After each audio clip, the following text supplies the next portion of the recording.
If you had to guess what the third largest economy in the world was, you'd probably say something like Germany or Japan. It makes sense, right? But the economy I'm talking about today is an underground market generating over $10 trillion in damages worldwide.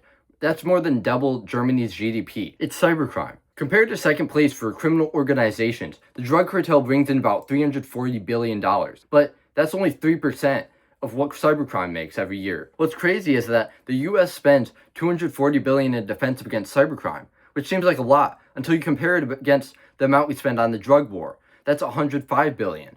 That's just over half as much as we spend on cybercrime, which is weird when you think about the amount of damage each of them causes. It seems impossible, though, that this black market can suppress nations in their economies.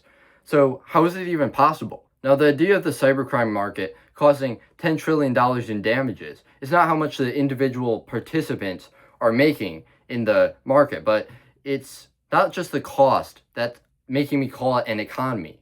It just doesn't function the same as traditional crime organizations. How it works is hackers come across some sensitive information for a corporate or a website. What they do is they sell it on the marketplace or on some forum that's hidden in the dark web.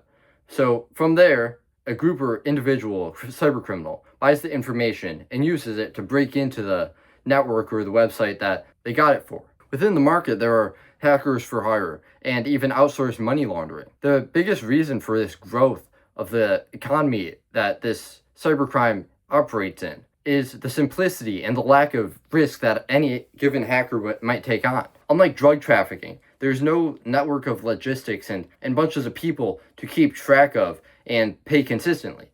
All you need is a computer and sometimes maybe a group of people to take on a low-cost attack that can affect millions of people. When you think about the effects of cybercrime, it seems like it should be spent on a lot more to contain the destructive actions. So why don't we? One simple reason is the media perception.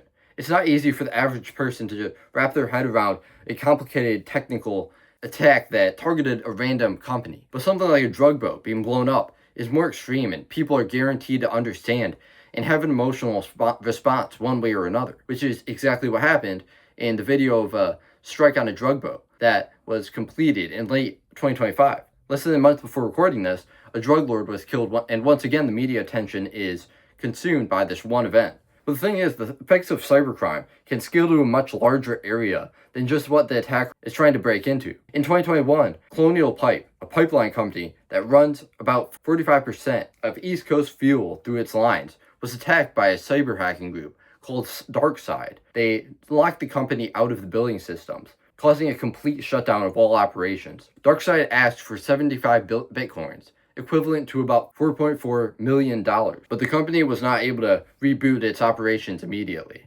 taking 4 days in total to secure the systems. The effects were immediate. In that time, flights were forced to reroute and find new fueling stations. People started panic buying, and gas ran out in a number of areas that relied on the pipelines. The event showed how bad security can wipe out a trusted and essential part of the nation. And back to what I said before about media attention. I never heard of this event, and you probably didn't either. Once again, proving my point on the lack of media attention of cybercrime. But it's not always an oil pipeline. Some attacks lead to critical system outages in hospitals or even small businesses that could be completely wiped out of business if the attack destroyed too much of their system or they were not able to pay the amount of money that the hackers wanted. There has been some movement in the legal realm to make laws criminalizing unauthorized access, malware, fraud, and ransomware, such as the U.S. Computer Fraud and Abuse Act. But like I said at the start of the video, the government is only spending a tiny amount on cybercrime while it continues to grow.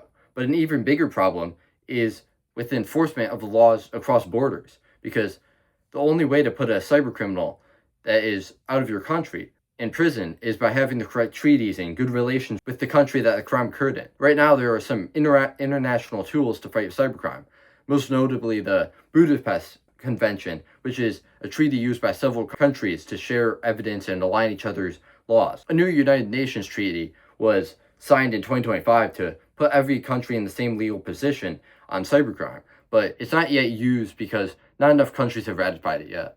With technology increasing and AI on the rise, cybercrimes are only going to get harder to manage without good preventative legislation and security in place. To truly defeat the third largest economy in the world, we need to create international laws and fund systems to cut cybercrime down as much as possible. If cybercrime were a single country, there would be swift repercussions by every nation affected, with instant prosecutions and sanctions. But because of the spread out, shadowy nature of cybercrime, it continues to grow.